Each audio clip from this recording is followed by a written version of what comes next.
IPL 18ാം season തുടങ്ങിയത് മുതൽ ഓരോ ദിവസവും ഓരോ താരങ്ങളാണ് അത്ഭുതപ്പെടുത്തുന്നത്. സീസണിലെ ആദ്യ റൗണ്ടിൽ ഇഷാൻ കിഷനും ശ്രേയസ് അയ്യരും വിഘ്നേഷ് പുത്തൂരും കൃണാൽ പാണ്ഡ്യയുമെല്ലാം അത്ഭുതപ്പെടുത്തിയപ്പോൾ ഇന്നിപ്പോൾ ആ പട്ടികയിൽ ഇടം പിടിച്ചിരിക്കുന്നത് നിക്കോളാസ് പൂരനാണ്. IPL കളം പൂരൻ ഒരു പൂരപ്പറമ്പ് തന്നെയാക്കി മാറ്റി. SRHന്റെ നിലവിലെ ഫോമിൽ LSGക്ക് പിടിച്ചു നിൽക്കാൻ സാധിക്കില്ല എന്ന് തന്നെയായിരുന്നു ഏവരും കരുതിയിരുന്നത്. അങ്ങനെ ഒരു വിലയിരുത്തലിലേക്ക് എത്താൻ കാരണം ഇരു ടീമുകളുടെയും ആദ്യ മത്സരമാണ്. പടുകൂട്ടൻ സ്കോറാണ് SRH ആദ്യ മത്സരത്തിൽ എടുത്തത് എങ്കിൽ ജയിക്കാൻ സാധിക്കുന്ന മത്സരം തോറ്റുകൊണ്ടാണ് ലക്നൗ തുടങ്ങിയത്. അതുകൊണ്ട് തന്നെ SRH ജയിക്കുമെന്നായിരുന്നു ഏവരും കരുതിയത്. എന്നാൽ പൂരൻ വെടിക്കെട്ട് നടത്തിയതോടെ SRH മുന്നോട്ട് വെച്ച വിജയലക്ഷ്യം LSG അതിവേഗം മറികടന്നു. ഓപ്പണറായ മാർക്രം പുറത്തായ ഉടനെ ക്രീസിലെത്തിയ നിക്കോളാസ് പൂരൻ ശരിക്കും അടിച്ചു തകർക്കുകയായിരുന്നു. 18 പന്തിലാണ് പൂരൻ തന്റെ ആദ്യ അർദ്ധശതകം കുറിച്ചത്. 5 സിക്സറുകൾ ഇതിനകം തന്നെ നേടി. IPL 2025 ഏറ്റവും വേഗമേറിയ 50ആണിത്.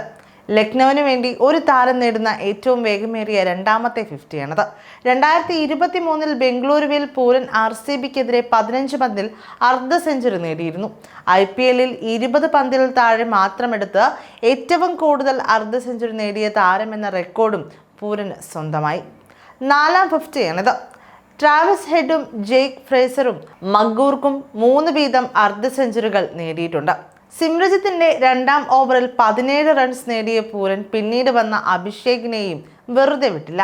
ഈ ഓവറിലും 2 സിക്സറുകൾ വാരിക്കൂട്ടി. ഇടയ്ക്ക് കമ്മിൻസിനെതിരെ പരീക്ഷണ ഷോട്ടിലൂടെയും ബൗണ്ടറി കണ്ടെത്തി. മറുവശത്ത് മാർഷിനെ കാഴ്ചക്കാരനാക്കി നിർത്തിക്കൊണ്ടായിരുന്നു ഈ അതിവേഗ 50യിലേക്കുള്ള പൂരന്റെ മാർച്ച്. അങ്ങനെ 26 പന്തിൽ 70 റൺസ് അടിച്ചുകൂട്ടിയ നിക്കോളാസ് പൂരൻ LSGയുടെ വിജയശില്പിയായി. നേരിട്ട് 26ാം പന്തിൽ LBW ആയാണ് പൂരന്റെ മടക്കം. ഇതിനകം 6 സിക്സറുകളും അത്രയും ബൗണ്ടറികളും അദ്ദേഹം പായിച്ചിരുന്നു. ആദ്യം ബാറ്റ് ചെയ്ത സൺറൈസേഴ്സ് 20 ഓവറിൽ 9 വിക്കറ്റ് നഷ്ടത്തിൽ 190 റൺസാണ് നേടിയത്. ലക്നൗ 16.1 ഓവറിൽ 5 വിക്കറ്റ് നഷ്ടത്തിൽ ലക്ഷ്യം കണ്ടു. ആദ്യ മാച്ചിൽ നന്നായി കളിച്ചിട്ടും ഡൽഹി ക്യാപിറ്റൽസിനോട് 1 വിക്കറ്റിന് തോറ്റ ലക്നൌവിന് ആശ്വാസം പകരുന്നതാണ് ഈ വിജയം. സൺറൈസേഴ്സ് ആദ്യ മത്സരത്തിൽ രാജസ്ഥാൻ റോയൽസിനെ 44 റൺസിന് പരാജയപ്പെടുത്തിയിരുന്നു. ടോസ് നഷ്ടപ്പെട്ട് ബാറ്റിംഗ് ആരംഭിച്ച സൺറൈസേഴ്സ് കഴിഞ്ഞ മാച്ചിലെ സെഞ്ചുറി വീരൻ ഇഷാൻ കിഷനെ 0-ന് നഷ്ടമായത് വലിയ ആഘാതമായി. അതിനു മുൻപായി ഓപ്പണർ അഭിഷേക് ശർമ്മ 6 റൺസിന് പുറത്തായിരുന്നു.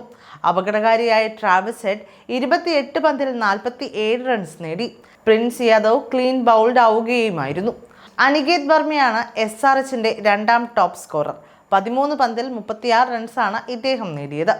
അതേസമയം മികച്ച ബൗളിങ്ങിലൂടെ മുൻനിര ബാറ്റർമാരെ ഒതുക്കി സ്കോർ 200 കടത്താതെ നോക്കിയ ബൗളർമാരാണ് ലക്നൌവിന്റെ മേധാവിത്വം ഉറപ്പിച്ചത്. ഷാർദുൽ താക്കൂർ 4 ഓവറിൽ 34 റൺസ് വിട്ടുകൊടുത്ത് 4 വിക്കറ്റ് വീഴ്ത്തിയിരുന്നു.